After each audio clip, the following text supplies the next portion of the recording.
আসসালামু আলাইকুম। যে যেখান থেকে আমার ভিডিও দেখতেছেন সবাইকে অনেক অনেক শুভকামনা। তো আজকে আমি মুরগির মাংস রান্না করে দেখাবো। মুরগি ভুনা করব। আমি চুলায় একটা কড়াই বসায় দিছি। কড়াই বসায় তেল দিয়ে দিছি। এখন এই যে আমি এখানে পেঁয়াজ কাইটা রাখছি। এখন আমি পেঁয়াজগুলো দিয়ে দিব।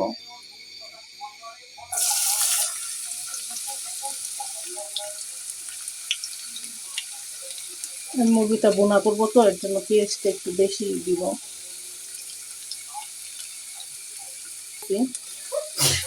আমি এখানে দিয়ে দিতেছি 1 টেবিল চামচ আদা বাটা। এখানে দিয়ে দিতেছি 1 টেবিল চামচ রসুন বাটা। রসুন বাটা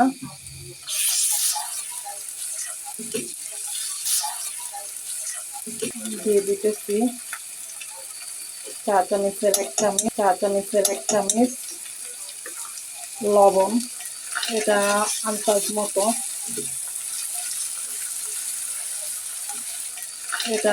আন্দাজ মতো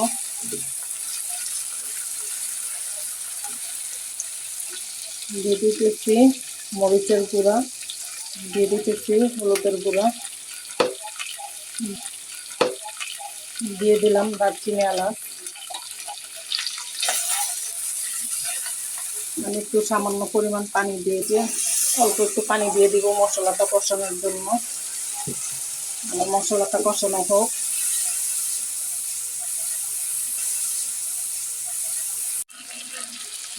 এই যে এখানে আমার মশলাটা কষানো হয়ে গেছে। এখন আমি এই যে মুরগির মাংস কেটে ধুয়ে রাখছি, মুরগির মাংসটা দিয়ে দিতেছি।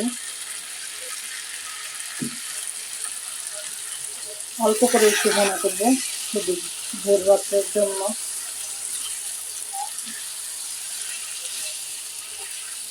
কারণ মুরগির মাংস বাসি হলে আর খেতে ভালো লাগে না।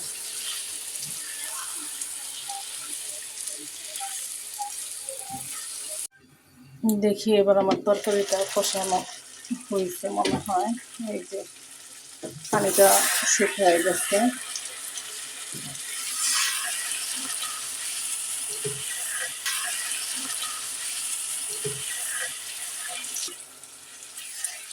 কষানো হয়েছে।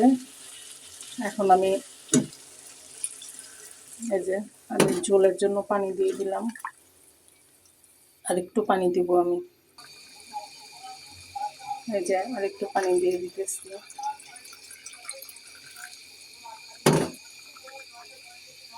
কিছু কাঁচামরিচ উপরে দিয়ে দিলাম জিরার গুঁড়া।